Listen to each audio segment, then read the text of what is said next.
Están viendo mi pantalla, ¿cierto?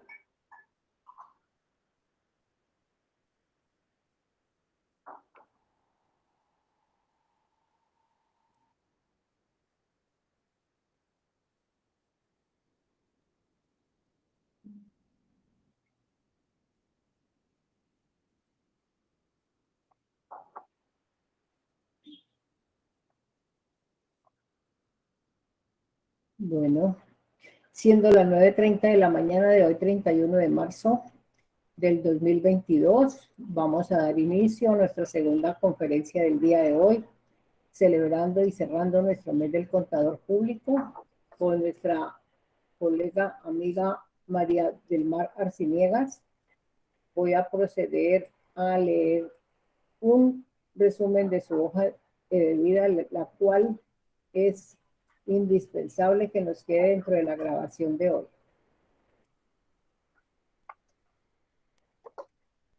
María del Mar Arciniegas, abogada de la Facultad de Derecho de la Pontificia Universidad Javeriana, especialista en Derecho Comercial de la Pontificia Universidad Javeriana y candidata a Magíster en Derecho de Estado con énfasis en Derecho Tributario de la Universidad Externado de Colombia, profesora hora cátedra de la Universidad Externado de Colombia. Su experiencia profesional gira en torno a asuntos comerciales, societarios, laborales y tributarios, habiendo brindado asesoría a clientes nacionales e internacionales en asuntos relacionados con reorganizaciones y transformaciones, constitución de vehículos societarios, estructuración de protocolos de familia, así como modelos patrimoniales dirigidos a personas naturales y jurídicas. Asimismo, cuenta con amplia experiencia en el acompañamiento de procesos de fiscalización ante la UGPP. En el sector privado ha estado vinculada como directora regional en materia corporativa para la firma Ignacio Sanín Bernal y compañía, así como recientemente en el cargo de directora jurídica y gerente general de la firma Insignares Perdomo y Arciniegas, actualmente gerente de servicios legales en la firma Alfredo López y compañía SAS. Bueno, ese es un corto Muchas gracias. resumen de la hoja de vida de nuestra colega y amiga María del Mar, la cual le damos la cordial bienvenida, y tiene usted el auditorio a su favor, mi doctora María del Mar. Muchas gracias por hacer parte de este gran evento para nosotros en el día de hoy. Muchas gracias a usted, doctora María Janet, por Eh, gestionar. ¿Ustedes me escuchan? sí, yo la escucho perfecto. Listo, Quienes perfecto, no me la avisa. escuchen bien, suban sus volumen a sus equipos, porque aquí se escucha y se ve perfecto. Súper, cualquier cosa me avisan.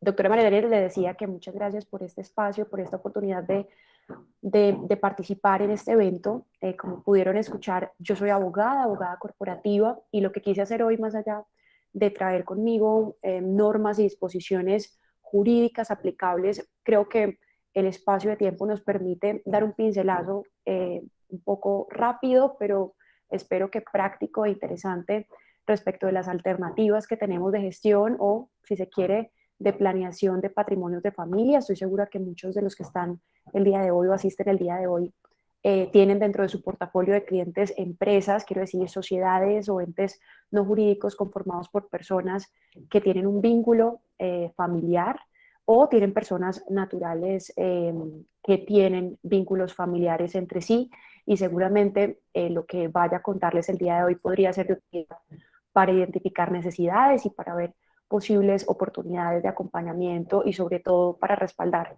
los intereses de nuestros clientes que puedan ser considerados como un grupo familiar. Alguna pregunta inicial, pero que pareciera obvia, pero no lo es qué se entiende por una sociedad de familia. Entonces, si nos hacemos esa pregunta, pues seguramente podremos decir que es evidente que son personas pues, que tienen algún tipo de vínculo de consanguinidad. No obstante, me pareció interesante traer en esta lámina que están viendo en este momento lo relacionado con la definición que trae la Guía Colombiana de Gobierno Corporativo para efectos de entender qué se entiende por una sociedad de familia. Y esta guía lo que dice es que será una sociedad de familia aquella conformada por personas ligadas entre sí por un grado de parentesco hasta un cuarto grado de consanguinidad, único civil, y tercero de afinidad. Es decir, que estamos hablando incluso de sobrinos, tíos, sobrinos, hijos, nietos, descendentes y ascendentes dentro de un mismo grupo familiar, y no solo se requiere que sean accionistas o socios, también podrían estar como miembros de juntas directivas sin tener una participación en el capital del ente jurídico. Entonces, esto nos puede ayudar a identificar necesidades dentro de este tipo de sociedades. Ahora, vemos que en el PIB mundial, de hecho, gran parte de la economía está conformada o está impulsada por sociedades de familia, y en Colombia casi el 90% de las sociedades son sociedades de familia. Sobre todo en el Valle del Cauca vemos muchas sociedades, la mayoría, como sociedades de familia, que incluso eso puede ser una de sus ventajas o sus desventajas. Hemos visto que muchos entes jurídicos finalizan su vida o su vigencia o su existencia legal por conflictos familiares. Eso es supremamente común, y ustedes como asesores contables y o tributarios o legales incluso habrán visto lo que sucede en ciertos espacios o reuniones de asamblea o de junta directiva en donde diferentes grupos familiares tienen conflictos o diferencias de fondo. Y eso, creo que se encendió un micrófono por allí. Y eso nos puede llevar, obviamente, a que tengamos una fragilidad en este tipo de sociedades, y por eso la importancia de establecer reglas claras y sobre todo proteger el patrimonio de la familia, que es al final uno de los principales intereses del grupo familiar. No obstante las debilidades que acabo de mencionar, existen digamos, ventajas o puntos a favor muy interesantes, y algunos de esos podrán ser los relacionados con los valores y la ética del grupo familiar que guía en muchas ocasiones la vida jurídica de compañías por más de 50 años. Eso puede ser uno de los principales beneficios, además del legado que se espera que la primera generación deje en las siguientes. Entonces es nuestro deber como Mi asesores. doctora María del Mar, una preguntita. ¿Vemos la misma imagen desde el inicio de la conferencia? ¿No ha pasado o será que se He me pasado una, Sí. he pasado una, No, estoy en una que tiene una imagen. Estamos en la primera, en la Ok. que, para que vayamos, eso, Yo creo que no está pasando, entonces voy a mejor a compartir como toda la pantalla para ver si de pronto así. Ahí ven que se mueve, sí. Sí, doctor, ya subió, sí, ahorita sí la vemos mover. ¿Sí? Ah, bueno, es que a veces cuando uno comparte una sola pantalla, o me pasa a mí, se me queda congelado. Entonces, si ven de pronto que hablo mucho y no se está moviendo la presentación o no tiene que ver con lo que estoy diciendo, me avisan otra vez. Listo. Doctora María Janet, creo que tenemos el micrófono encendido. Entonces, en este punto, sabemos cuáles son las ventajas, desventajas, debilidades de una sociedad de familia, y sabemos de qué se trata, ¿cierto? Lo más importante, además de saber qué es una sociedad de familia, pues es entender un poco las problemáticas que tenemos al momento de gestionar un patrimonio de familia. Y la principal o el principal obstáculo o inconveniente con el que nos encontramos como asesores es la confusión entre la propiedad con la capacidad de gerencia, ¿sí? No necesariamente aquel que es propietario de los activos del grupo familiar es aquel que tiene las capacidades de gerenciar o liderar el negocio familiar. Entonces, por eso vemos esta relación tripartita o de tres círculos, que es algunas de las teorías del derecho anglosajón que han traído o han estudiado las sociedades de familia, y vemos estos tres grupos. Primero tenemos la familia o el vínculo de consanguinidad o afectivo entre las personas que tienen las características que mencionamos en la parte anterior. Tenemos la empresa o negocio familiar. Volumen, por favor. ¿Perdón? Se escucha muy bajito el audio. Estoy monitoreando micrófonos que a veces los abre. Siga, doctora. Listo. Tenemos la empresa, ¿cierto? O el negocio de familia o el negocio familiar, que en muchas ocasiones incluso puede ser la recepción de rentas pasivas, es decir, simplemente la tenencia de capital y la explotación la tenencia de activos y la explotación de esos activos. Y la propiedad, es decir, lo que nos corresponde, lo que queremos incluso proteger. No siempre nuestra propiedad como grupo familiar debería estar en un negocio en marcha. Existen negocios o empresas que tienen un riesgo elevado, lo vemos en los porcentajes o en las estadísticas que nos trae consigo, por ejemplo, SagriLaft, programas de transparencia y ética empresarial, en donde han traído, digamos, unos topes de ingresos o activos más bajos para ciertas actividades, como por ejemplo construcción, sector farmacéutico, activos tecnológicos, entre otros, donde se entiende que ese tipo de actividades son mucho más riesgosas. Al ser más riesgosas, pues eso nos permite como asesores saber que muy probablemente la propiedad de familia, quiero decir, los activos del grupo familiar que no le sirven al negocio, deben estar separados de esa estructura empresarial. ¿Por qué? Porque en todo caso las sociedades, como lo veremos más adelante, por ejemplo las SAS, van a responder hasta con su propio patrimonio, ¿verdad? Y si en el patrimonio o el patrimonio mejor está conformado por la propiedad del grupo familiar, pues estamos poniendo en riesgo esos activos que son el corazón en muchas ocasiones del grupo familiar y lo que queremos proteger en principio. Segundo, tenemos una confusión entre los vehículos que ligan a los miembros del grupo familiar y los vínculos entre los integrantes de una sociedad, así como los movimientos económicos personales con actividades empresariales. Seguramente ustedes, y ya me contarán como asesores tributarios, contables o tributarios, han visto cómo en sociedades de grupos familiares pues se quieren llevar como un gasto deducible, entre comillas, un montón de cosas que no tienen nada que ver con la operación de la sociedad, ¿verdad? Entonces nos vemos en apuros porque estamos efectuando o realizando gastos que no nos corresponden o que por lo menos no tienen que ver con el negocio en marcha. Entonces, esos serían como las principales confusiones o riesgos a los que nos vemos enfrentados como asesores antes de iniciar con un proceso de gestión de patrimonios de familia. Ahora, todas las personas que se vayan a acercar a nosotros para que planeemos los activos que conforman su grupo familiar, pues nos van a decir que están interesados en que constituyamos una sociedad. Es lo más común, o por lo menos la alternativa que pareciese más sencilla. Ahora, es importante saber qué tipos societarios ya integran la estructura de entes jurídicos del grupo familiar, porque pueden llegar a nosotros ya con una estructura de pronto robusta, conformada por diferentes entes jurídicos, y es nuestro deber entender de qué se trata o qué tipo societario es cada uno de esos entes jurídicos, porque de eso también va a depender la toma de decisiones. Les pongo ejemplos. Si estamos en una sociedad anónima, ¿sí? Si llegan a nosotros con una sociedad anónima dentro de esa estructura societaria, pues vamos a tener algunos inconvenientes relacionados con que en muchas ocasiones el derecho de preferencia que está establecido en esas sociedades anónimas, sumado con la toma de decisiones, entre otros, pues son muy estructurados o muy estrictos. Eso nos impide que si en el grupo familiar que conforma esa sociedad anónima existen diferencias, pues podamos donar, vender o transferir la propiedad de las acciones, por ejemplo, de alguno de los miembros del grupo familiar, porque los estatutos sociales de las sociedades anónimas generalmente incluyen per se o incluyen como una cláusula propia de los estatutos sociales de una sociedad anónima un derecho de preferencia estricto, ni siquiera o no solo para la emisión de nuevas acciones o la venta de acciones ya emitidas, sino incluso para el aporte de acciones a otro ente o para la donación de acciones. Eso nos pone obviamente un límite. Entonces el estudio de los estatutos sociales y el entendimiento del tipo societario para el ejemplo de sociedad anónima nos va a ayudar a saber qué podemos hacer o qué no.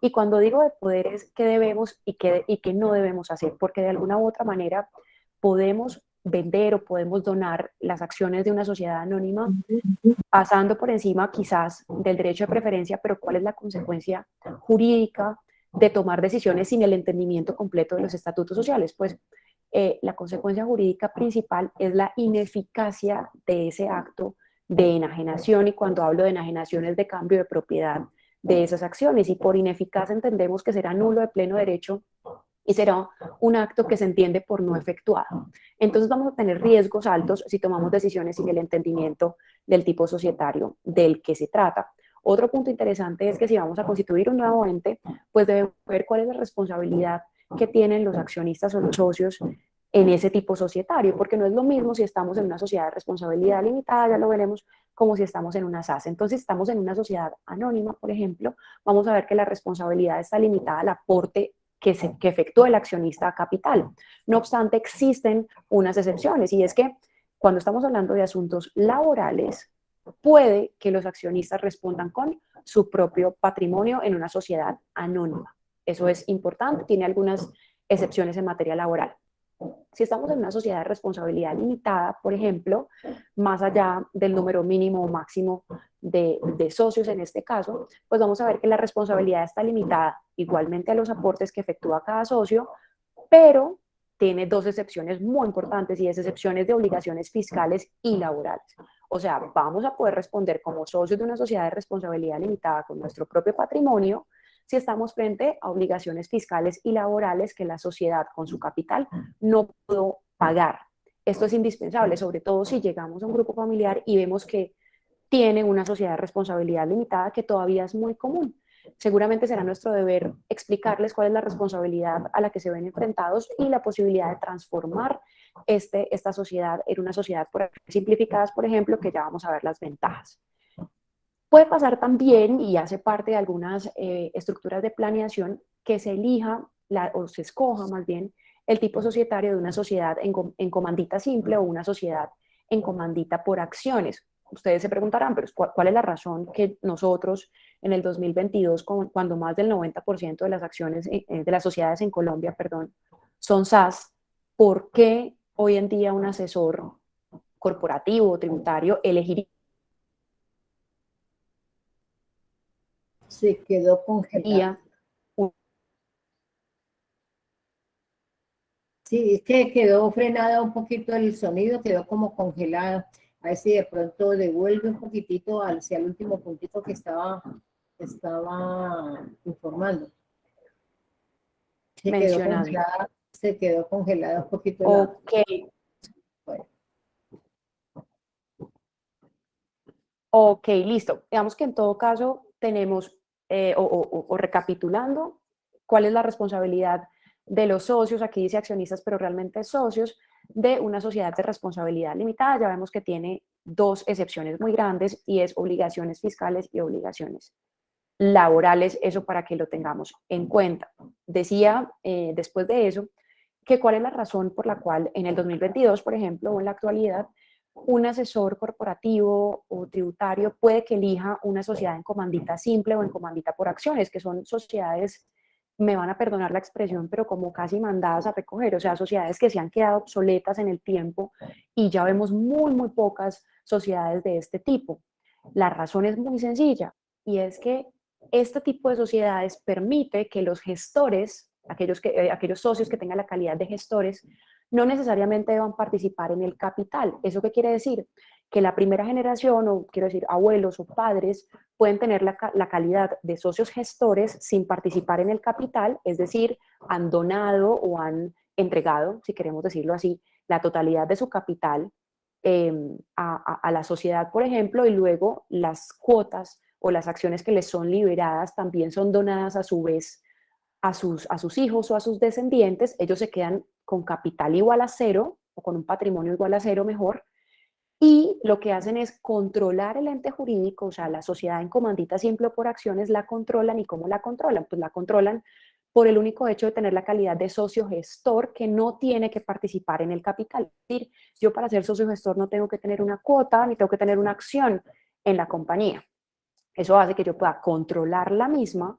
¿Por qué? Porque técnicamente debo o estoy involucrado en la totalidad de las decisiones y en el control del ente jurídico, teniendo un patrimonio igual a cero. ¿Por qué? Porque ya lo entregué, lo doné o lo planeé o lo gestioné para entregarlo a mis descendientes en vida. Esa es la razón por la cual todavía se pueden elegir estos tipos societarios para la gestión de patrimonios de grupos familiares. Ahora, lo importante es entender que si estamos hablando de una encomandita simple, pues estamos exponiendo a esos descendientes beneficiarios de la gestión del patrimonio a una responsabilidad igual de la de las sociedades de responsabilidad limitada. ¿Qué quiere decir eso? Pues que van a responder con su propio patrimonio por obligaciones fiscales o laborales. Eso es importantísimo porque puede que la gestión del patrimonio no salga maravillosa porque le estamos prometiendo a padre y madre que se van a desprender de su patrimonio y van a igual controlar en vida la compañía, pero es nuestro deber advertir que los socios o los accionistas de esas compañías pues van a tener este tipo de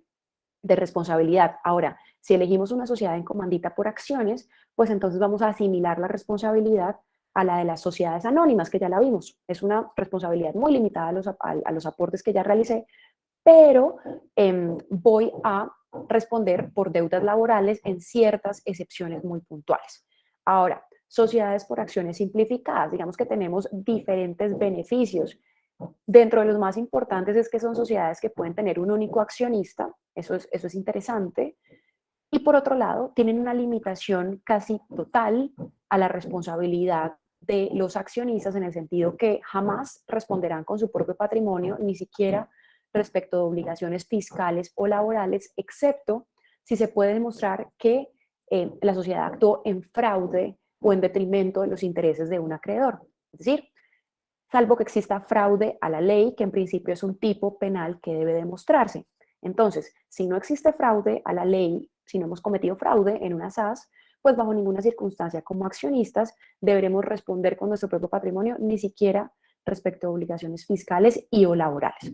Eso es, desde mi punto de vista, uno de los beneficios más importantes de la SAS que en muchas ocasiones se nos olvida. Ahora, otros beneficios eh, muy importantes y es la flexibilidad que yo tengo con ese tipo societario, la oportunidad de realizar reformas a los estatutos sociales sin tener que elevarlas a escritura pública, lo que genera pues una mayor flexibilidad o capacidad de gestión, además de todos los tipos de acciones que yo puedo crear para el control, manejo o distribución de las utilidades de una compañía. Y finalmente, y por supuesto lo más importante, la capacidad que tenemos de gestionar las acciones que tenemos en una SAS y por ende gestionar el patrimonio que es de tenencia de una SAS. Es decir, la capacidad que tenemos de establecer en los estatutos sociales de este tipo de compañías reglas tendientes a la sucesión o la entrega en vida o las reglas sucesorales aplicables de acuerdo con nuestro entendimiento del grupo familiar. Ahora, esto no quiere decir que si está en los estatutos sociales de una SAS, pues pase por encima de las reglas sucesorales aplicables para legítimos herederos, ya lo vamos a ver. Realmente no podemos pasar por encima de las normas sucesorales en Colombia, toda vez cualquier actuación que así, digamos, se lleve a cabo, pues sería ineficaz y además pues podría ser, por supuesto, impugnada por los legítimos herederos, entonces tenemos que tener también mucho cuidado en las reglas que vamos a disponer en una SAS. Entonces, para entrar un poco más en materia y voy un poco más rápido por el tiempo, entonces tenemos gestión de patrimonios de familia, pues ya sabemos que tenemos familia, empresa y patrimonio, y cuáles son los riesgos que vamos a tener, además de los que ya vimos, divorcio o separación, es decir, como asesores tenemos que estar preparados para que los miembros del grupo familiar se separen, se divorcien, existan hijos extramatrimoniales, que existan sociedades conyugales o patrimoniales, demandas de toda índole, medidas cautelares, muerte o ausencia de administradores, riesgos propios, por ejemplo, los que vivimos con ocasión de la pandemia por el COVID-19, avales o firmas como avalistas o codeudores por parte de los representantes legales que además son miembros del grupo familiar, entre otros riesgos aplicables. Entonces, la adecuada gestión de un patrimonio, en este caso un patrimonio de familia, pues pasa por estos 6 pilares que son muy importantes. Primero, una revisión y actualización de todo aquello que compone el patrimonio de la familia. Segundo, determinar el impacto de las reformas legales y tributarias para el caso particular, porque recordemos, la gestión de un patrimonio de familia no necesariamente es una planeación tributaria. Esa no es la razón por la cual yo quiero gestionar mi patrimonio de familia. Lo quiero gestionar porque quiero establecer las reglas de sucesión de mi patrimonio, de mi negocio familiar, y porque quiero protegerlo. Principalmente esas son las razones o el impulso que tiene un miembro de un grupo familiar que quiere que le gestionen ese patrimonio. No necesariamente es una planeación tributaria. Ahora, siempre tenemos que ver, por supuesto, la eficiencia de los movimientos o de los actos que decidamos llevar a cabo. Tercero, establecer cuáles son los impactos que pueden transformarse en riesgos. Cuarto, analizar la necesidad y oportunidad de realizar una reorganización o reestructuración del patrimonio familiar, o si como está conformado, si es que ya existe una estructura, no debemos hacer ninguna estructuración diferente, sino más bien establecer reglas adicionales a lo que ya existe. Quinto, buscar acompañamiento adecuado y establecer opciones de reorganización del patrimonio sin que perdamos de vista los objetivos de protección y continuidad del negocio, que es lo que les mencionaba inicialmente. Y sexto, establecer un plan de implementación de todas las medidas que deriven del proyecto de reorganización, porque tenemos generalmente una etapa de diagnóstico, es decir, vamos a revisar cómo estamos, vamos a generar unas recomendaciones y luego vamos a implementarlas. ¿Y cuál va a ser el plan de implementación? Sobre todo porque en la práctica sucede mucho que cuando estamos hablando de un grupo familiar y existen afinidades, conflictos o diferencias entre los miembros del grupo familiar, pues puede que nos enfrentemos como asesores a una implementación casi imposible. Es decir, entregamos nuestro concepto, entregamos las reglas, las recomendaciones, pero el grupo familiar nunca se puso de acuerdo para implementar esas recomendaciones. Entonces tenemos que tener mucho cuidado con esa etapa de implementación y cuál es el tiempo en el cual nuestras recomendaciones son aplicables, ¿verdad? Entonces, 4 puntos indispensables. Lo más importante es la seguridad y el anonimato de nuestra gestión del patrimonio de familia, hablando de finalidades. Segundo, un manejo y distribución correcta de los activos. Por supuesto, eficiencia tributaria, aunque ese no sea el pilar fundamental de una gestión del patrimonio. Y cuarto, establecimiento de reglas de gobierno corporativo, las cuales son indispensables para la continuidad de nuestra planeación o gestión de patrimonios. Aquí vemos de forma muy sencilla una estructura de planeación básica, en donde tenemos una sociedad familiar o holding que puede tener tanto los activos del grupo familiar como las acciones de la empresa o del negocio en marcha, y como padre y madre, por poner un ejemplo, son quienes tienen acciones preferenciales o pueden controlar esa holding familiar. La controlan en vida, hasta tanto, por supuesto, los hijos tengan la capacidad o el padre y madre falten para que ellos puedan empezar a gestionar directamente su patrimonio, ojalá existiendo protocolos de familia o reglas claras aplicables. ¿Cuáles son los riesgos que tenemos que ver con este tipo de estructuras clásicas? Uno, pues que no se tengan en cuenta reglas hereditarias, como se los mencionaba. Es indispensable que siempre veamos las reglas hereditarias antes de tomar decisiones, aun cuando la SAS permite gestionar de forma muy efectiva el patrimonio. Y segundo, que después de constituida se requiere no se cumpla con los requisitos o las cláusulas o las reglas de exclusión. Quiero decir, si en la holding familiar hemos establecido reglas en donde los hijos deben suscribir capitulaciones, pero cuando contraen matrimonio sin capitulaciones, igual continúan en la holding familiar, vamos a tener riesgos que van de pronto a entorpecer la planeación que nosotros ya realizamos. ¿Por qué? Porque cuando ese hijo que no suscribió capitulaciones se separe o exista un conflicto en esa sociedad conyugal, vamos a tener un cuñado o una nuera que van a tener la posibilidad de ingresar como accionistas en esa sociedad familiar o holding, lo que puede, por supuesto, poner en riesgo todas las finalidades que vimos previamente. ¿Cuáles son las alternativas de gobierno corporativo aplicable? Asambleas de familia, consejos de familia, que estos no son órganos administrativos o máximos órganos de administración de las compañías de acuerdo con el derecho comercial o las reglas del Código de Comercio, no. Son entes que vamos a crear o establecer y que son paralelos a los que ya las normas de cada tipo societario nos establecen. Y este tipo de órganos paralelos los vamos a crear a través de protocolos de familia o acuerdos de accionistas. Protocolos de familia pues establecen los roles de los miembros de la familia, sus funciones, sus deberes, sus responsabilidades, extralimitaciones, frente a la actuación como socios, accionistas, empleados o administradores, porque es muy común que como accionista, además, yo sea empleado de la compañía y tenga un cargo de representación legal o que obligue a la compañía, lo cual, por supuesto, es uno de los principales riesgos de quiebre de las sociedades de familia, como lo hemos visto en diferentes sociedades, conozco del Valle del Cauca, que han finalizado su vida jurídica precisamente por inconvenientes o confusión entre los roles del grupo familiar. Estos protocolos pues deben tener un seguimiento de un tercero imparcial, si no, el protocolo de familia se va a quedar a un lado obsoleto sin ser atendido o sin ser cumplido, entonces no hicimos bien la tarea. Ese tercero imparcial puede ser el asesor legal, por ejemplo, o incluso un comité externo que tome decisiones o por lo menos vigile que el protocolo se esté cumpliendo. Y esos protocolos deben tener incluso cláusulas penales serias para que el mismo sea cumplido a cabalidad. Acuerdos de accionistas son acuerdos que podemos suscribir en cualquier tipo de sociedad por acciones y estos acuerdos pueden regular las relaciones respecto de la compañía, quiero decir, para la toma de decisiones, es decir, en un acuerdo de accionistas podemos decir que a pesar que todos tengan una participación del 33%, por poner un ejemplo, será solamente el padre de familia quien tomará las decisiones. ¿Por qué? Porque el resto de accionistas le otorgan poder para toma de decisiones de acuerdo con ese acuerdo de accionistas que es perfectamente válido para la sociedad, sobre todo si se deposita en la administración de la misma. Ya vimos entonces algunas reglas corporativas generales que podemos tener en cuenta y ahora pues es mi deber mencionar muy rápidamente las herramientas tradicionales de gestión del patrimonio, que todos conocemos, pero que a veces pasamos por alto o damos por sentadas.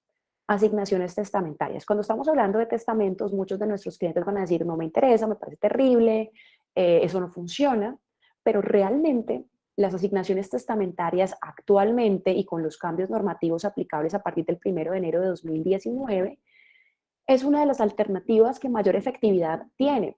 ¿Por qué?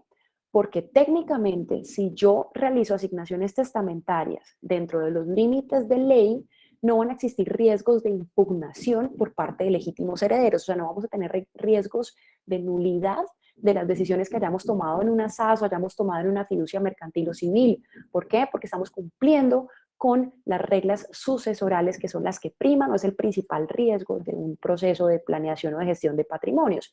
Entonces no nos olvidemos, las sucesiones pueden ser testadas o intestadas, pero si son testadas, que sería la recomendación que podríamos darle a nuestros clientes, que son recomendaciones que no son excluyentes, podemos combinar cuantas herramientas queramos. Si lo proponemos así, el cliente podrá disponer hasta la mitad de la totalidad de su masa sucesoral.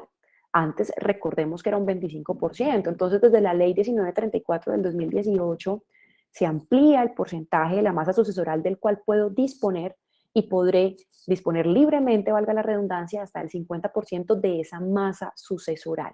Eso es indispensable. Y en ese 50% puedo yo disponer, por ejemplo, de las acciones que dan paso a la holding y a través de la holding a mi negocio en marcha y a los activos del grupo familiar. Y con eso garantizo que un tercero, un hijo extramatrimonial, lo que sea, pueda reclamar la tenencia o el derecho sobre esas acciones toda vez el testador dispuso libremente de las mismas y estas no superaban del 50% del total de la masa. Esto supera cualquier riesgo asociado a una asignación o a una disposición de parte del patrimonio del causante en este caso. Entonces, se dice que la legislación vigente obliga a que entre los legitimarios se realice una división por cabezas, lo que yo les decía. Si tenemos diferentes legitimarios que son ascendientes y descendientes, los hermanos, tíos, sobrinos no son herederos legítimos. Eso es importante porque a veces se acercan a nosotros clientes que no tienen hijos, no tienen esposo, no tienen compañero permanente y pensamos que esta persona no puede disponer del 100% de su patrimonio. Y eso es un error. La persona que no tiene ascendientes ni descendientes puede disponer del 100% de su patrimonio porque no tiene herederos legítimos. Pero ¿cómo dispone del 100% del patrimonio? Con un testamento. Porque si deja testamento, nunca el patrimonio será sucedido en favor de sus hermanos, tíos, sobrinos. Realmente no va a pasar. ¿Sí? ¿Por qué? Ha dispuesto del 100% de su patrimonio a través de asignaciones testamentarias, teniendo en cuenta que no existían legítimos herederos.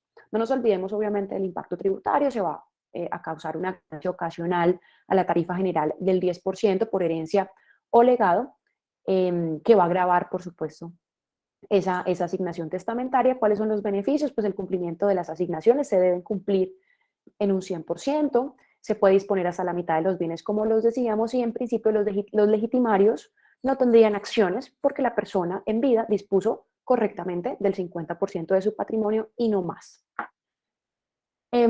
Otras opciones de planeación, por supuesto, para proteger sobre todo el patrimonio son las capitulaciones y la liquidación de sociedad conyugal o patrimonial. Esto se puede hacer.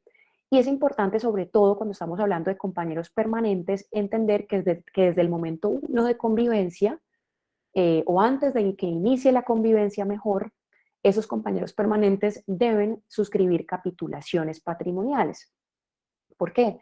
Porque a veces se acercan a nosotros al año y 9 meses. Es que ya voy a cumplir 2 años de convivencia con mi novio o novia y necesito suscribir capitulaciones. La respuesta es no. Usted debió suscribir capitulaciones allá atrás, el día anterior a empezar a convivir con esa pareja. Si no, pues no va a poder suscribir capitulaciones y lo que va a tener que hacer es, por ejemplo, liquidar la sociedad patrimonial con la continuidad, por supuesto, de la convivencia. Eso es importante y saber en qué momento lo vamos a hacer y que esto quede en los estatutos sociales, sobre todo si estamos hablando de segundas, terceras, cuartas generaciones, sabiendo que por estadística las sociedades en su mayoría se liquidan por inconvenientes del grupo familiar, generalmente de la tercera generación hacia adelante.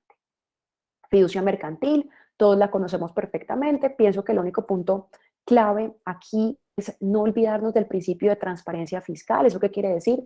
Que los beneficiarios de ese patrimonio autónomo deben incluir en sus declaraciones del impuesto sobre la renta los ingresos, costos, gastos devengados a cargo del patrimonio autónomo en el mismo año o periodo en que se devenguen y bajo las mismas condiciones tributarias, excepto cuando ese fideicomiso tiene reglas de adjudicación o condiciones. Quiero decir, lo que está parqueado en el patrimonio autónomo solamente será de los beneficiarios del mismo cuando ocurra una condición suspensiva, que puede ser la muerte del padre o madre de familia. Si existe una condición suspensiva, pues vamos a tener unas reglas de declaración por principio de transparencia diferentes en donde las rentas serán grabadas en cabeza del patrimonio autónomo. La fiducia mercantil es una herramienta interesante de gestión del patrimonio. Valga la redundancia, no obstante, es importante saber cuándo vale la pena y cuándo no incurrir en gastos de administración o dependiendo del tipo de fiducia de la que se trate, para saber si sí es una alternativa interesante para la gestión del patrimonio de cierto grupo familiar. Todos son distintos y vamos a tener que revisarlo en detalle. Fideicomisos civiles, punto importante. Digamos que se parece mucho a la fiducia mercantil en cuanto un poco a los personajes que participan en ella. Lo importante es que establezcamos una condición que sea clara. Podemos incluso disponer de beneficiarios principales y secundarios, es decir, mi beneficiario es mi hijo, a falta de mi hijo será mi nieto, y podemos así poner diferentes reglas de adjudicación o de restitución, mejor, de los activos entregados en fideicomiso civil. Ahora, hay unas reglas de declaración de los activos que están en el fideicomiso civil dependiendo si la calidad de fiduciario y fideicomitente confluye o no. Es decir, si yo además de ser fideicomitente, o sea, el que entrega el activo, soy además el fiduciario, o sea, sigo teniendo la tenencia, pues voy a tener que seguir declarando el activo. Lo más importante de esto es que antes de la sentencia que pongo acá en la parte de abajo del 2019, los activos que se entregan en fideicomiso civil en principio eran inembargables. Pero, ¿qué dijo la Corte Suprema de Justicia Sala Civil a partir de esa sentencia? Pues no va a ser siempre inembargable, solo lo será cuando, como en este ejemplo, el fideicomitente sea distinto del fiduciario. Cuando sean distintos, cuando el que entrega el activo y el que lo custodia para luego autorizar su restitución en cabeza de los beneficiarios es diferente, en ese caso, solo en ese caso, será inembargable lo que yo haya entregado en fideicomiso civil. ¿Cuál es la principal debilidad de este tipo de herramientas? Que muchas veces se cree que con un fideicomiso civil se podrá pasar por encima de las reglas sucesorales, y recordemos que la respuesta es no. Si yo estoy afectando a un legítimo heredero y no tengo testamento, solo fideicomisos civiles en donde le entrego a un trabajador que quiero mucho, a una tía, a personas que no son mis legítimos herederos, y estoy afectando a ascendientes o descendientes, pues las reglas del fideicomiso civil podrán ser, por supuesto, impugnadas y no hicimos nada. Ese es como el principal riesgo de este tipo de planeación. Usufructos también pueden funcionar. Esto es la separación de la nuda propiedad del usufructo del activo. Tiene unas reglas aplicables a la ganancia ocasional que se causa. Dependiendo si ese fideicomiso es temporal o es vitalicio, voy a tener que pagar una ganancia ocasional a la tarifa general calculada sobre diferentes montos o diferida en el tiempo, y se entiende que el 70% pues va a corresponder al usufructo y el 30% va a corresponder a la nuda propiedad.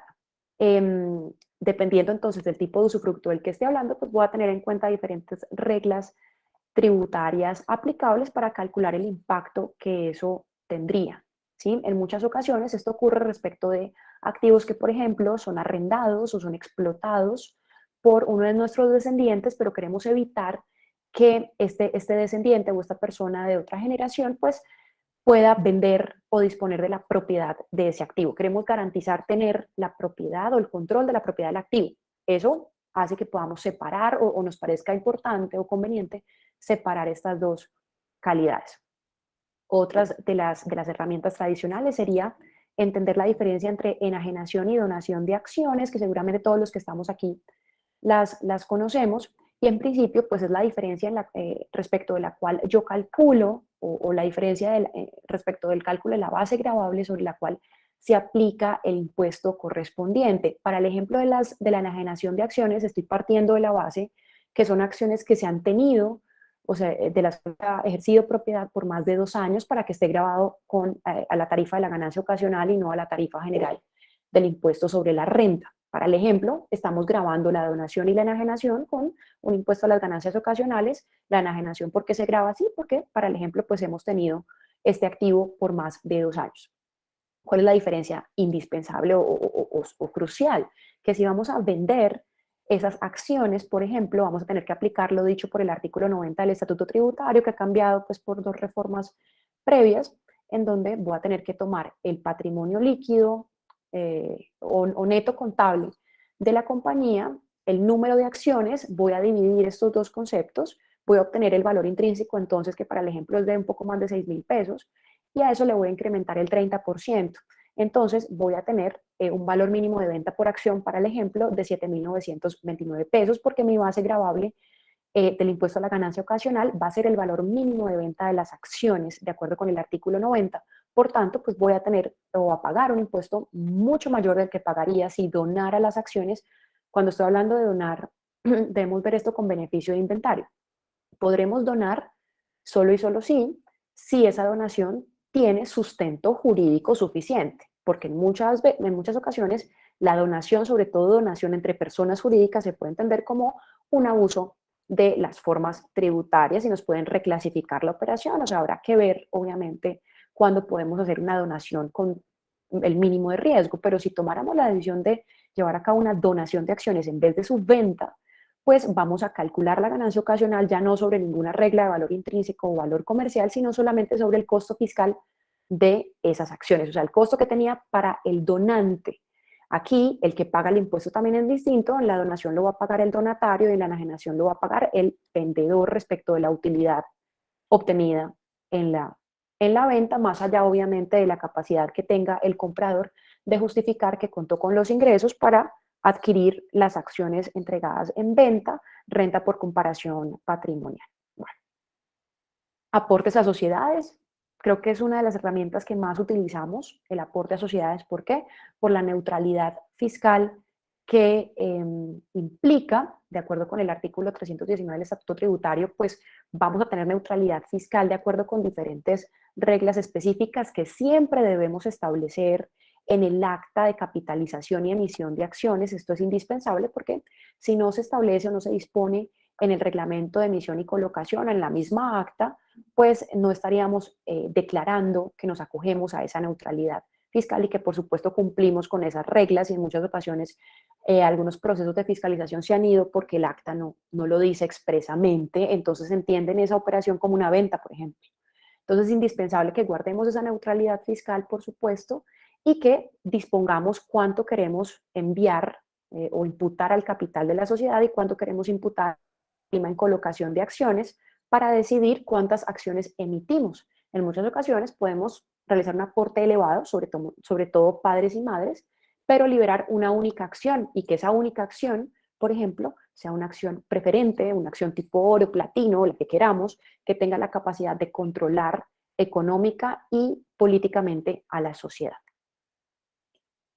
En las SAS, ya lo habíamos dicho, tenemos oportunidad de crear todo tipo de acciones. Recordemos, por ejemplo, que en las sociedades anónimas tenemos solamente este tipo, que son acciones ordinarias, acciones con dividendo preferencial sin derecho a voto, y también tenemos otro par de acciones como acciones de industria, etc. En las sociedades por acciones simplificadas podemos crear cuantas queramos, no solamente las que están establecidas en los primeros 3 puntos, sino, por ejemplo, acciones con dividendo fijo anual u otras que nos permitan tomar decisiones o gestionar el patrimonio de nuestros clientes con el entendimiento completo de lo que ellos quieren hacer, por supuesto, en estas sociedades.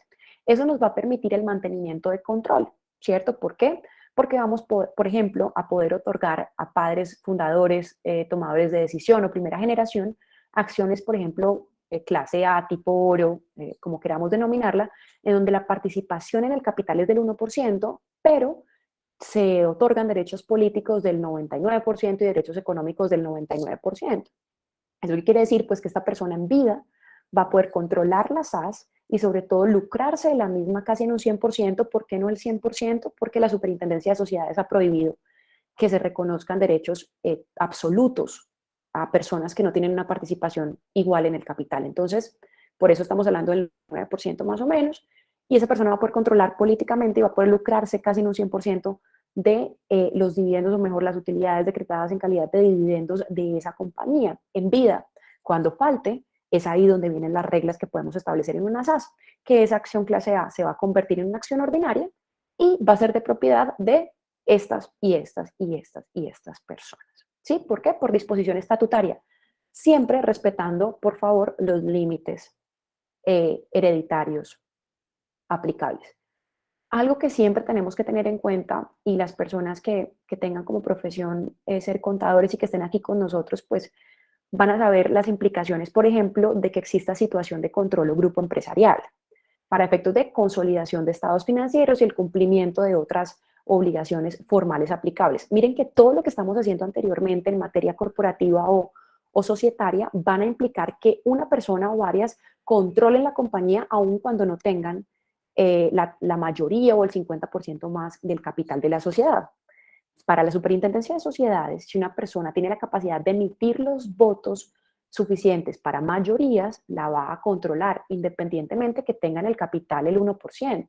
Entonces, este señor que tiene acá la coronita, pues va a controlar la holding familiar aun cuando tengan un 1% de participación. Será entonces nuestro deber eh, registrar esa situación de control en el registro mercantil de la Cámara de Comercio, pero más allá de eso, para evitarnos sanciones, obviamente, ante supersociedades, pero más allá de eso, saber que si él es persona natural y está controlando la holding y él no lleva contabilidad, pues no va a haber ninguna consolidación de estados financieros, por ejemplo, pero sí podría haber consolidación de estados financieros entre la holding familiar y la empresa de familia. ¿Por qué? Porque la empresa de familia es controlada indirectamente por este mismo señor. Vamos a tener un controlante que será el mismo respecto de dos sociedades y por tanto las dos subordinadas van a tener que consolidar estados financieros. ¿Quién consolida? Pues la subordinada con más grande, con mayor patrimonio. En ese caso, pues vamos a tener una consolidación entre estas dos compañías o por lo menos la obligación de hacerlo. Por eso, cuando creemos o generemos cambios que hagan que exista un controlante o un único controlante para varios entes jurídicos, siempre tengamos presente este tema, presunción de existencia de situación de control y o grupo empresarial y las consecuencias que ello implica tanto para las supersociedades como para la administración tributaria en materia de consolidación, por ejemplo, de estados financieros. Reformas estatutarias podemos realizar cuantas queramos, exclusión de accionistas, obligación de constituir capitulaciones, reglas de sucesión de acciones, conversión de acciones preferentes en acciones ordinarias tras condición, prohibiciones, etcétera, e incluso penalidades para aquel que incumpla esas reglas. Aquí algunos ejemplos muy generales en donde tenemos pues una gestión del patrimonio con la incorporación de diferentes alternativas como acuerdos de accionistas, cláusulas de cumplimiento, holdings familiares, liberación de acciones tipo oro, otras un poco más complejas en donde tenemos diferentes tipos de sociedades, protocolos de familia, podemos combinar esto con fideicomisos civiles, por ejemplo, e incluso podríamos ir más allá y si ya tenemos una estructura societaria existente, tomar decisiones de fusión o de fusiones nacionales. No me quise ir a ningún aspecto internacional en esta ocasión por tiempo, pero tenemos fusiones nacionales, escisiones nacionales igualmente. Esto va a depender, por supuesto, de qué entes jurídicos queramos desaparecer cuando un grupo familiar ya llega con una estructura sólida, pero que no es eficiente o que no protege efectivamente el patrimonio de familia. Liquidación de sociedades también puede ser una opción, aunque su impacto tributario puede ser mucho mayor versus las decisiones o las fusiones que tienen igualmente una neutralidad fiscal de acuerdo con el 319-5 y siguientes del Estatuto Tributario, dependiendo del tipo de reorganización de la que estemos hablando, por supuesto, pero vamos a poder gestionar activamente nuestro patrimonio. También podemos involucrar fundaciones de interés privado en el exterior, que podremos pues hablar con más detalle de ellas en otra ocasión, pero puede servir también, sobre todo por estos tiempos en donde nos están pidiendo estructuras fuera del país. Y finalmente, nunca perder de vista la carga de aportes a seguridad social a cargo de los rentistas de capital, que quienes son pues los accionistas o los miembros del grupo familiar que eventualmente recibirán dividendos decretados y tendrán la obligación de realizar aportes al sistema por esos dividendos. Nunca olvidemos advertir la obligación de realizar esos aportes so pena de procesos de fiscalización por parte de la UGPP. Doctora María Janet, con esto termino, esperando estar en tiempo, en el tiempo establecido. Todavía nos quedan con usted 45 minutos para que los asistentes puedan hacer sus consultas, preguntas. Ahí tengo a Miguel Alfonso levantando la manito. Necesito que Licenia Galarza, por favor, lea un mensajito que hay para ella en el chat. Por favor, ¿quién más? Preguntas no hay. Bueno, lo importante aquí, mi doctora, y gracias por este tema tan especial, por eso lo escogimos precisamente por ser especial e importante. Sabemos que el tiempo apremia, pero recuerde que tenemos otros espacios, esta es su casa, simplemente me avisa qué tiempito tiene para un tema complementario o Claro. ampliar este a mayor en temas que competen pues al tema de patrimonio de familia. Es bien amplio. Nosotros aquí solamente estamos dando como los titulares, ¿no? Totalmente. Estamos dando los titulares y las los detalles sí es poco a poco y ahí lo vamos complementando. Dígame, doctora. Sí, que digamos la idea era un poco dar un pincelazo por las diferentes alternativas, incluso hablando de patrimonios de familia, podríamos también centrarnos en cómo podemos lograr la inembargabilidad de algunos de nuestros activos, porque los declaramos patrimonio de familia, por ejemplo, o los gestionamos para ese fin y elegimos nuestra vivienda o nuestro techo, el techo del grupo familiar, con esa marca o esa limitación a la propiedad, y eso también nos puede dar otras alternativas de solución. Incluso, y creo que se me olvidó decirlo en el slide anterior, a veces nos olvidamos de la carga tributaria asociada a los aportes al sistema de seguridad social. No nos olvidemos que aunque, y repito, aunque todas las decisiones que tomemos para la gestión del patrimonio de familia no tengan como base o impulso principal la planeación tributaria, pues sí tenemos que ser eficientes. En muchas ocasiones vemos como un grupo de familia, por ejemplo, se reconoce dividendos, creo que hay un micrófono por allí, se reconoce dividendos mensualmente, digamos desde marzo hasta diciembre, por sumas bastante elevadas. Eso pues en principio es ineficiente, porque si esas sumas mensuales superan los 25 millones de pesos, los 25 salarios mínimos, podríamos dividir ese reparto en 10 meses o en 9 meses en solamente 3 pagos al año.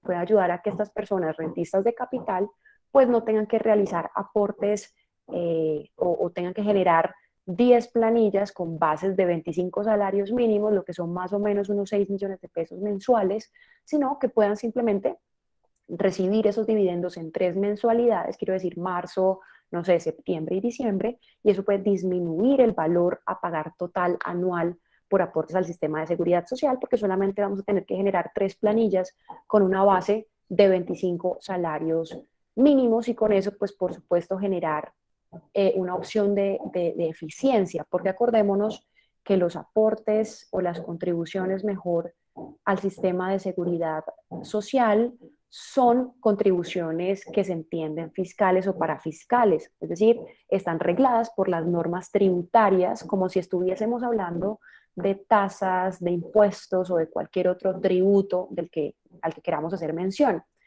Entonces, pues por supuesto, dar este tipo de aportes a seguridad social puede generar una eficiencia interesante para un grupo familiar, sobre todo si tenemos, por supuesto, pues entes jurídicos, o si es un grupo familiar que solamente tiene tenencia de activos, activos que explotan, recibiendo rentas pasivas tales como cánones de arrendamiento, y nosotros como asesores nos damos cuenta pues que no están realizando aportes al sistema de seguridad social. Entonces creo que recordar esta obligación y decirles cómo deberían hacerlo con mayor eficiencia, pues puede ser también otra alternativa de gestión del patrimonio eficiente desde el punto de vista tributario, incluso recordando cómo desde el 2020 tenemos una presunción de costos, no sé si lo tienen presente, pero existe un listado de actividades que pueden tener nuestros clientes como trabajadores independientes, por ejemplo. Todavía tenemos personas pues que realizan directamente sus actividades simplemente a través de establecimientos de comercio o empresas unipersonales, y cómo se pueden tomar costos presuntos respecto de esas actividades. Incluso si recibo cánones de arrendamiento, pues voy a poderme restar como un costo presunto mes a mes casi el 30% del ingreso obtenido, y ese resultado, a ese sí, le voy a sacar el 40% de base para aportes al sistema de seguridad social. Digamos que llegar a un cliente con un tip o con una recomendación de este estilo, pues puede ser muy positivo, y aquí, ahí están, o en esa presunción de costos está la mayoría de actividades que entendíamos incluso por trabajadores por cuenta propia, que lo manejábamos por allá en el IMAN o el IMAS, en donde teníamos diferentes tipos de actividades. Entonces, los invito a que revisemos la resolución 209 del 2020, en donde van a encontrar todas esas disminuciones de costos, porque creo que, o esos costos, perdón, que podemos aplicar para disminuir los ingresos para aportes a seguridad social, porque estoy segura que muchos conocemos personas que han sido fiscalizados por la UGPP por valores para nada despreciables, y sobre todo la inconformidad de nuestros clientes al momento de realizar esos aportes, ¿sí?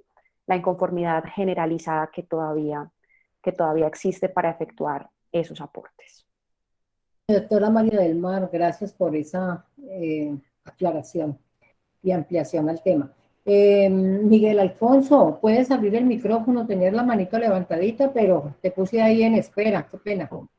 Pero ya te toca el turno. Miguel Alfonso, abre el micrófono y se prepara Alfredo Ferreira. Miguel Alfonso, abre el micrófono.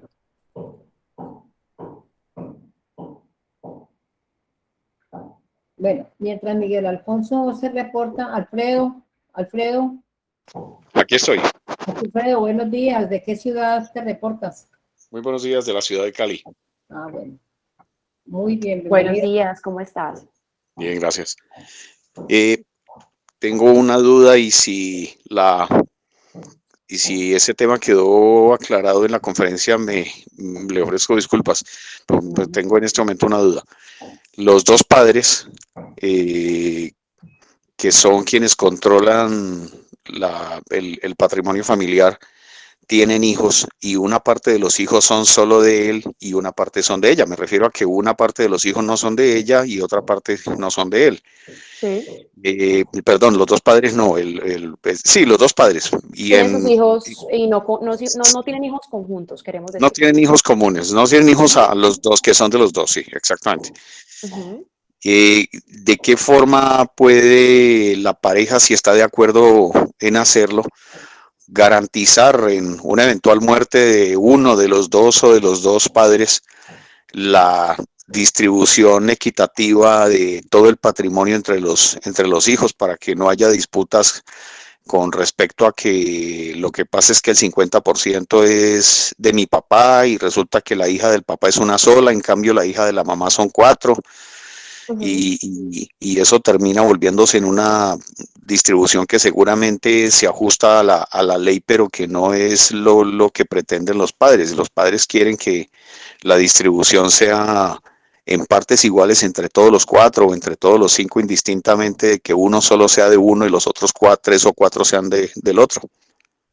Totalmente de acuerdo. Digamos que en este tipo de casos hay que tener en cuenta algo, y es la sociedad. Estoy suponiendo que están casados, ¿no?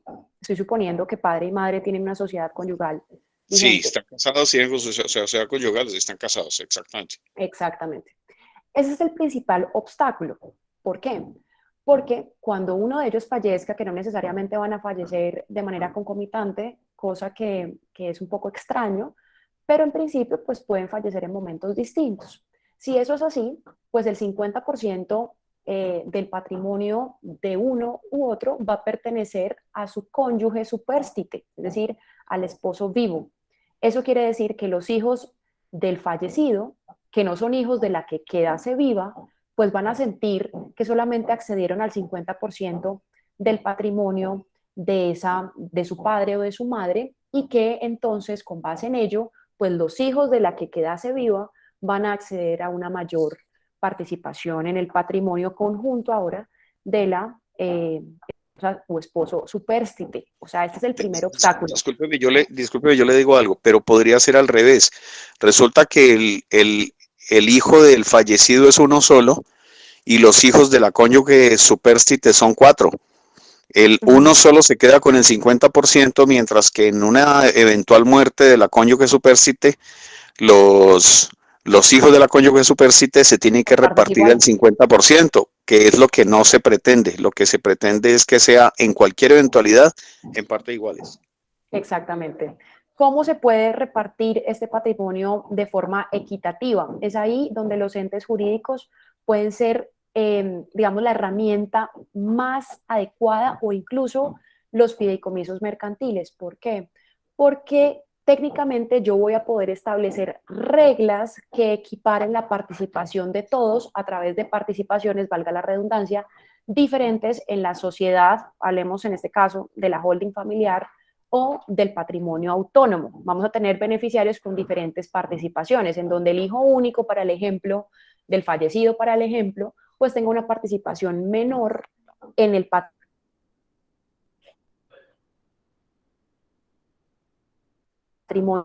de ellos que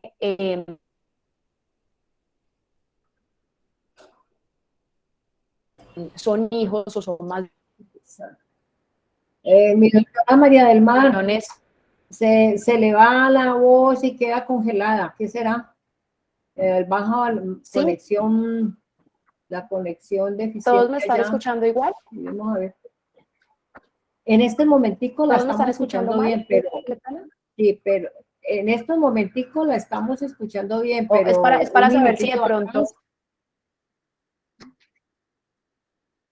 Ok, voy a repetir y me avisan si me vuelvo a cortar.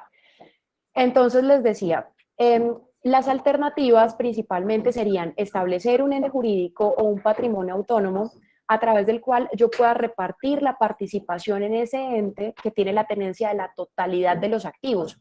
Entonces, ¿me recuerdas el nombre de la persona que estaba, Miguel, que efectuó la pregunta? ¿Miguel? Alfredo Ferreira.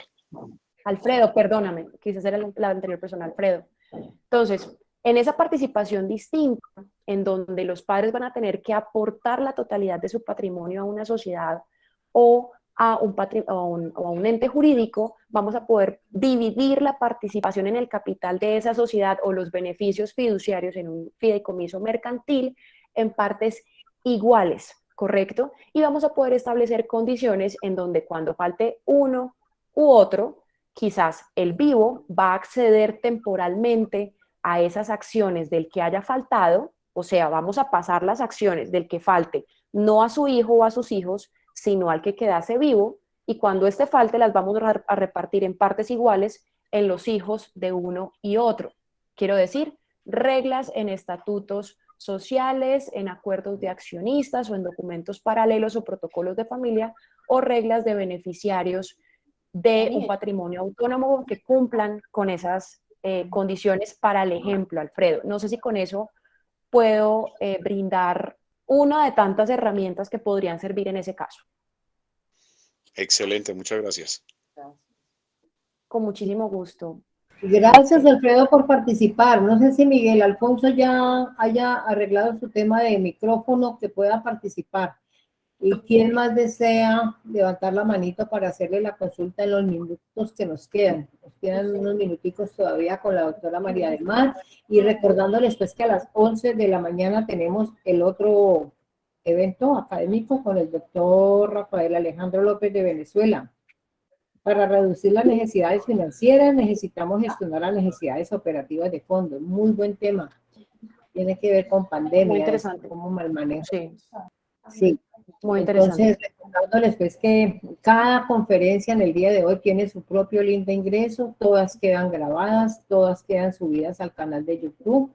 Ahí les estoy recordando en el chat la dirección del canal y todo para que se registren.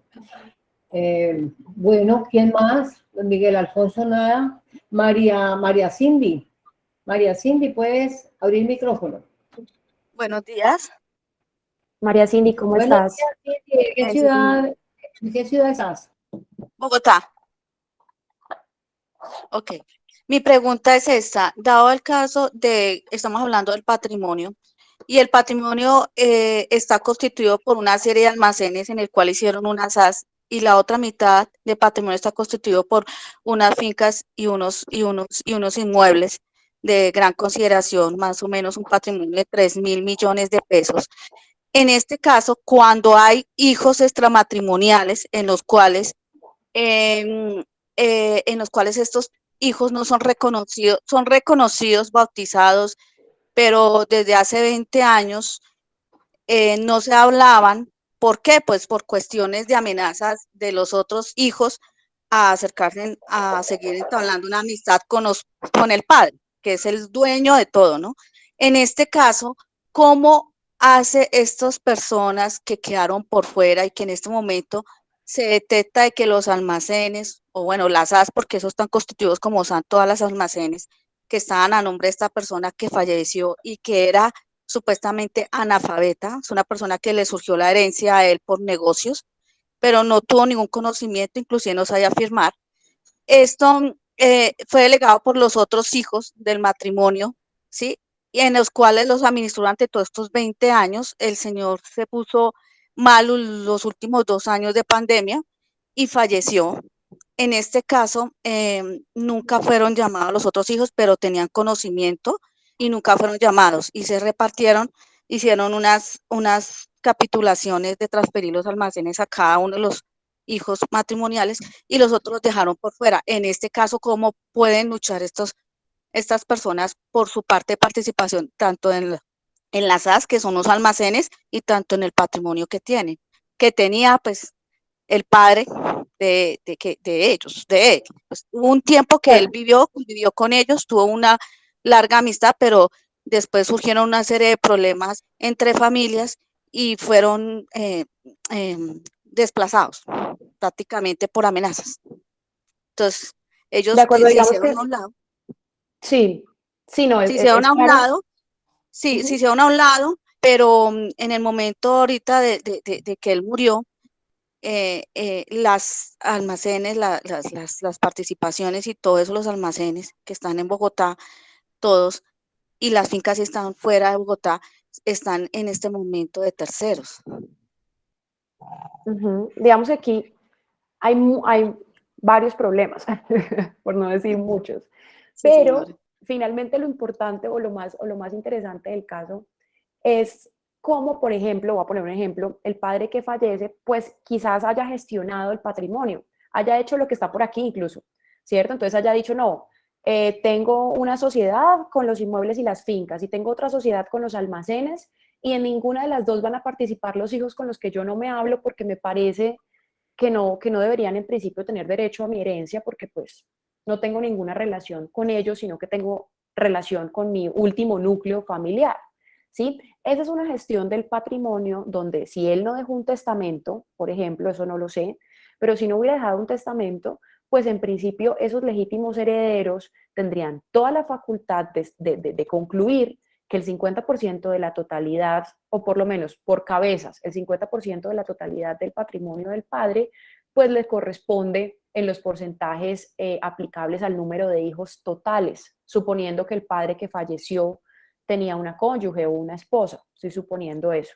Entonces, esa es una planeación o es una toma de decisiones en vida que devenga en diferentes problemas con los demás legítimos herederos. O sea, solucionamos nuestro núcleo familiar principal, pero los demás legítimos herederos van a tener acciones civiles, por ejemplo, de petición de herencia, de impugnación de testamento si es que existiese, diferentes acciones civiles en donde pueden demostrar que aun cuando la herencia se haya adjudicado ya, ellos no fueron llamados a esa herencia o esa sucesión mejor y líquida no era pacífica, Es decir, no debió haberse adjudicado a través de escritura pública ante notario, que seguramente fue lo que pasó, no lo sé, y van a tener diferentes acciones como herederos legítimos para reclamar por partes iguales el 50% o más del patrimonio total del padre.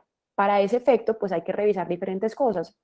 Uno, si existía o no testamento, que por ejemplo facultara al padre que fallece para haber dispuesto, hasta el 50% del total de su patrimonio y cómo ellos podrían reclamar el 25% del otro 50% Y del cual él no podía disponer. si esta persona hizo sus almacenes hace como 40 años, aquí en Bogotá, están ubicados en centros comerciales, pero él fue analfabestia. Él daba, él, mejor dicho, él hacía los negocios y salía la plata y ahí volvía y compraba locales.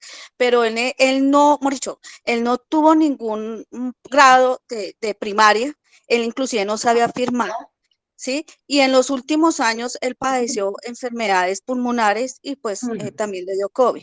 No tenía la facultad, no creería, tampoco de firmar nada, ni entender un testamento, ni nada, sino que todo esto lo involucró tanto pues la esposa que tuvo más los hijos. Y hicieron una serie, según una serie de transacciones que no se van a hacer 4 años antes de fallecer él, porque él ya venía inconsciente, ya no tenía como facultad de hacer cosas. Y los almacenes, todos se repartieron, cada uno, y los otros hijos quedaron por fuera. Hubo un acercamiento, trataban de hacerse varios acercamientos, pero esta gente le cohibía llamadas telefónicas, no lo dejaban relacionarse, Sí. y Digamos que todo eso, allí es sí, muy difícil, exacto, dado que la persona ya no muy está, difícil. pues establecer que hay un vicio del consentimiento. Digamos, como te digo, Ajá, hay muchas sí, acciones civiles que se pueden emprender, pero pues ya demostrar un vicio del consentimiento cuando el viciado en su consentimiento falta absolutamente, o sea, ya ha fallecido, es muy difícil desde el punto de vista probatorio. Entonces, lo que se tendría que hacer es acciones civiles, incluso de simulación, en donde en vida él, en detrimento de los legítimos herederos, con su consentimiento o no, repartió, adjudicó la propiedad de casi o de todo su patrimonio en cabeza de terceros, legítimos herederos o no, en detrimento, repito, de los demás legítimos herederos. Recordemos que sus hijos son sus legítimos herederos. Entonces ellos tendrán que emprender acciones civiles respecto de cada uno de los actos de transferencia de la propiedad efectuados 4 o 5 años antes del fallecimiento de su padre. Esto es un proceso complejo realmente, pero ellos tendrían todo el derecho para hacerlo por lo mismo, porque esa planeación en vida, si es que fue planeada, pasó por encima de las reglas hereditarias aplicables en Colombia y por tanto podrían resultar ser nulas absolutamente o ineficaces dependiendo del acto de transferencia de propiedad o de planeación del que se trate. Insisto, pues esto solamente nos deja un mensaje. Así a ustedes les puedan decir que con la SAS o con cualquier tipo de estructura se pueden hacer muchísimas cosas y que podemos planear y que realicemos fideicomisos civiles, porque hay muchos colegas que les encanta pues hacer muchos fideicomisos civiles. Puede ser positivo, puede servir, pero recordemos que siempre las reglas hereditarias van a primar desde el punto de vista jurídico, porque son derechos en principio irrenunciables en cabeza de los herederos o ellos debieron haber vendido sus derechos hereditarios, etcétera, para ya no ser considerados legítimos herederos. Entonces, en conclusión, cualquier decisión que tomemos debe entender el grupo familiar y siempre reconocer a aquellos que se entienden legítimos y aquellos respecto a los cuales yo no puedo actuar en detrimento. ¿Sí? ok, Entonces, ser muy muchas cuidadosos porque puede gracias. pasar lo que nos están exponiendo hace un momento. Muchas gracias, mi doctora María del Mar. Muy gentil usted con su tiempo y yo también porque tenemos a... No sé si mi amigo Alexander Martínez, la pregunta sea como concreta y ya porque con usted cerramos, Alexander, para no dejarlo allí en la lista. Alexander Martínez, abre micrófono, por favor. Te escuchamos, contigo cerramos ya, si no, entonces... A todos, muchas gracias por la estadía. Hola, Jorge Buenos días. Alexander. La Jorge, ¿cómo pregunta estás? es concreta. Dime. En el caso cuando hablaba de acciones, si una persona, hombre y mujer, a la herencia no hace, pero ante un proceso adquirir un bien antes de de contraer la unión si lograse demostrar que fue adquirido antes de esa fecha, ¿esa persona tiene derecho a acceder al bien o no? En principio no, digamos que no se había formado la sociedad patrimonial en ese caso, porque no habían empezado a convivir. El único problema es que recordemos que en la sociedad patrimonial no solo, digamos, entra el activo, que en principio estaría excluido por haber sido adquirido antes de la existencia de la sociedad patrimonial, sino que también están incluidos los frutos, réditos, valorizaciones y otros del activo. Entonces, si el activo ya vale más, es decir, ha sido objeto de valorizaciones o ha tenido diferentes cambios o recibe, o de la explotación de ese activo se reciben diferentes ingresos, como pueden ser cánones de arrendamiento o algo parecido, eso sí entrarán en la sociedad patrimonial. Entonces sería un poco establecer si existe o no conflicto entre las partes al momento de separarse definitivamente, para efectos de establecer si es un riesgo el valor en el que se valorizó ese activo que en principio está excluido. Por eso las capitulaciones son importantes, porque uno excluye el activo, sus réditos, valorizaciones, frutos, etcétera, para que nada de eso, o sea, ninguna de esas añadiduras o adhesiones al activo vayan a entrar o a ser parte o a conformar la sociedad patrimonial. Entonces, en principio, el activo no haría parte de la sociedad patrimonial, pero el problema radica en sus frutos, sus valorizaciones o sus mayores valores, los cuales en principio sí integran la sociedad patrimonial. Alexander, eso es lo que te puedo decir.